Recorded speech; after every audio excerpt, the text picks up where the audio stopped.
Well, I didn't have a chance to get a bio or anything from Karen, but I don't know her very well other than from Historical Society meetings, seeing her there, and seeing her at Genealogy Society meetings. And I play golf against her mother once in a while, and she beats me out of Dutton there, and she's only 89 or something like that. I'm not sure. Alice Plain, but anyway, I was at Lawrence Station at a breakfast and saw this book, and Karen was one of the authors, and I thought, boy, she'd be a good person to talk about doing her book, and I think she's writing another new book. So anyway, without any further ado, Karen Collard.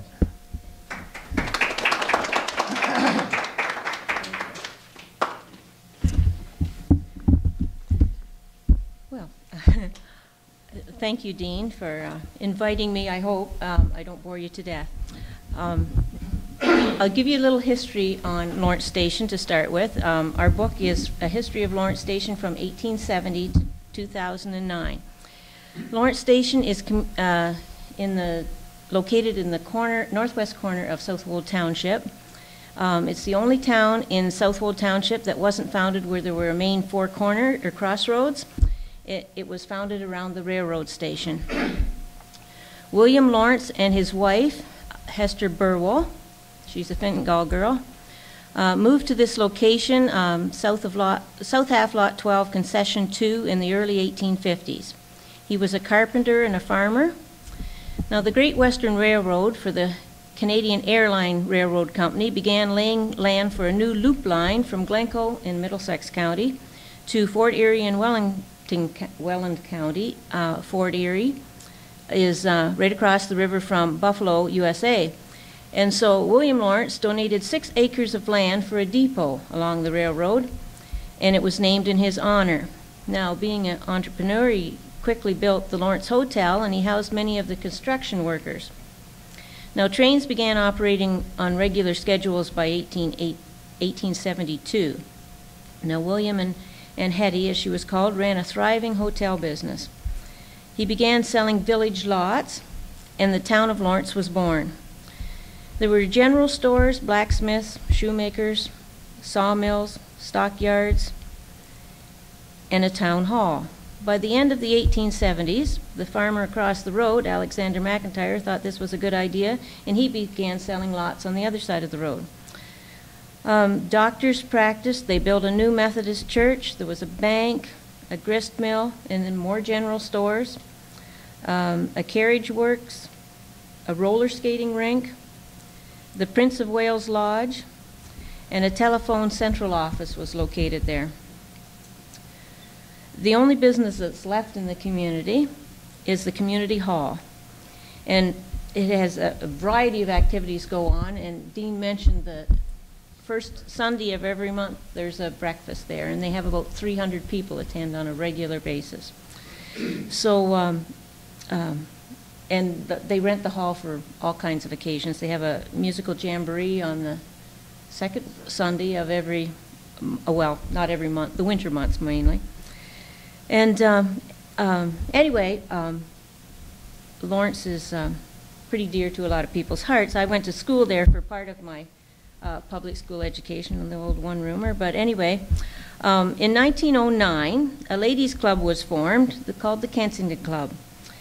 And it's a not-for-profit organization, but the club kept a Tweedsmuir history similar to the Women's Institutes. And they were going to celebrate their 100th anniversary in 2009. So they decided we should publish a book on Lawrence Station because everybody had so many old photos and stories and family histories and other store receipts, memorabilia. So, okay, great. So a committee was organized. Now, Dora McArthur, there's 4 of us who were on this committee. Dora McArthur, she grew up in the community and had done several presentations on Lawrence Station, so okay, she was a good one. Shirley Longhurst, she is raised in the community, but she organizes all the things for the hall committee. And Shed and Fair, by the way, too. And Alice Plain, my mom, she took all the pictures of the present homes, and I just helped put the info together. So we tried to find something on each village lot, so the info was divided into sections. And turned out we had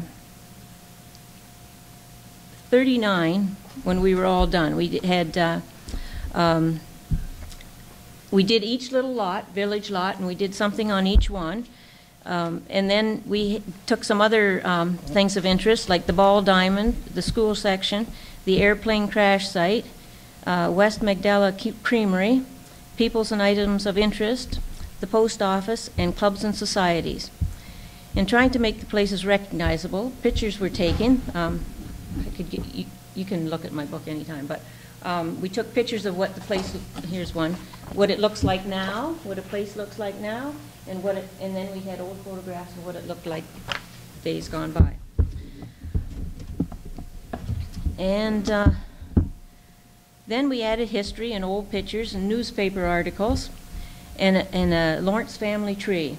And since we've done this book, we found some relatives have come forward, because there aren't that many left in the community that are related to the Lawrences.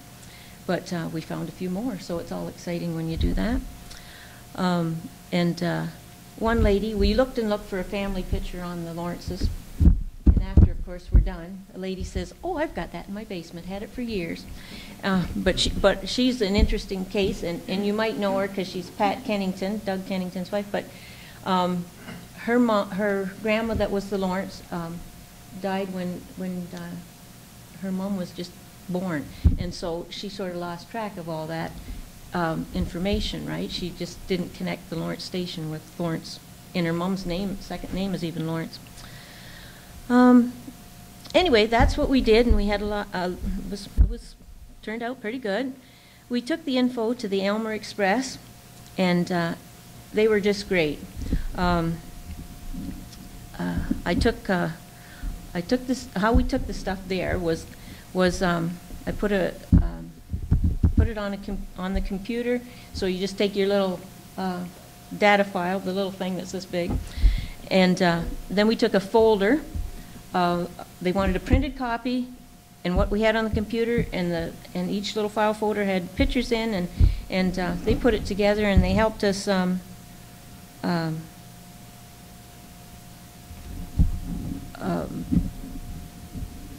design how we thought it should be. So anyway, in the printing, and we had some say in how big it should be and all that. And then when they put the book together, then we got to proofread it, and we prepared an index, and that's an interesting thing too. We approved the cover and decided how many copies we wanted to print. And so we started out, we printed 200 copies, and they were sold just like bang. We sold them for $35, and so we reprinted another 100, and then we reprinted another 50, and I'm down to the last 10. So we covered our costs, and it was a neat experience. The Kensington Club sponsored the book, so we learned a little about publishing and all those good things. But I can't say enough good things about the lady at Elmer Express. She was really good. We had a lot of fun doing this, and we made a few errors or omissions, which people quickly pointed out. I'm not that person in that school picture, okay. But we also made quite a few people happy because they got to look at their childhood memories and their places they'd been and places they still go, and a few learned a bit about their ancestors they didn't know. So, any questions? I was just wondering what your biggest surprise was that you came, when you were putting it together, what one of your biggest surprises was. You didn't think, you said people found out about things. Oh, yeah. That's a good question. The people that came out of the woodwork with stuff for us, like you get calls from somebody like in wherever, and he says, "Oh, well, I got the clock from the train station." And I'm saying, "Okay, good, that's pretty cool." Used to be in the and then it was in the hotel for a long time, and so, that type of thing when people would come forward with things that were cool. Cool. Yeah. Yes. I didn't, must have missed it. How long did it take you from start to finish? Not so long with this one, like a couple years we sort of mussed around with it. So that's not bad in my mind anyway. Because they gave me a deadline, so I had to get with it. And we had it ready by Christmas. That was a bit of a push because we were all ready and we were whatnot, but Aylmer Express, you know, it takes time for them to get it done. So there was 3 months, 4 months, and couldn't we please have it for Christmas? And that really helped a lot. So, and we got it 1 week before Christmas. So, anyway, that was good. That was good. So, any other questions about Lawrence Station? Did you sell the books in advance, or? Not really. No, we didn't. Not too many because we got them that week before Christmas, and then we had an open house with a lot of memorabilia. You were there, I think, and they just went lickety bang. So that was yeah. So, but the cover, like they show you all kinds of different kinds. You can have a plain one, you can have a whatever, right? But when they put the pictures on it, it just kind of nabs your eyes right off the bat, and then it always makes people happy when you put their face on there too. Anyway, and so yes, go ahead. Thank you very much. Thank you. I think it's awesome personally. Like I just love old pictures, but then they had a picture of Lawrence going one way and Lawrence going. You don't have that of every town, eh? Like to go like one east to west, right? So. Anyway, you asked about, we're doing another book, a different, I can't nab the Kensington Club quite on this one, but it's on Frome, and you asked how long we were working on this one. Nothing compared to what I've been working on the one on Frome, and it's a bigger committee, and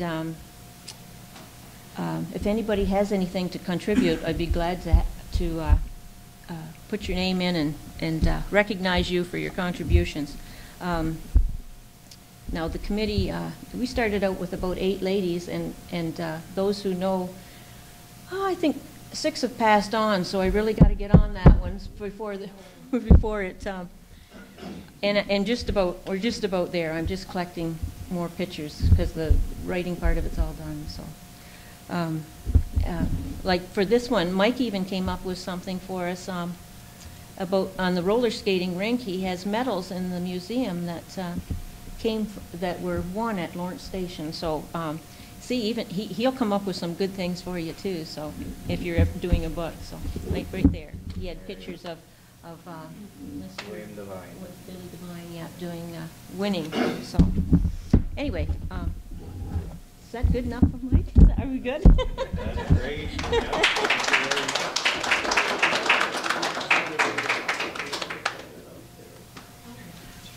I've sent the museum copies going around, so have a look. I think it is the best designed local history book I've ever seen.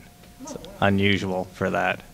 And it's a good thing that you asked about that Lawrence Station or the Devine medals, because I always assumed they were for ice skating, but they're for roller skating. And Lawrence Station had a 300-foot roller rink in 1880, if you can believe it. And that's where Billy won his medal. Mr. Lawrence, I think, probably put up the money for that.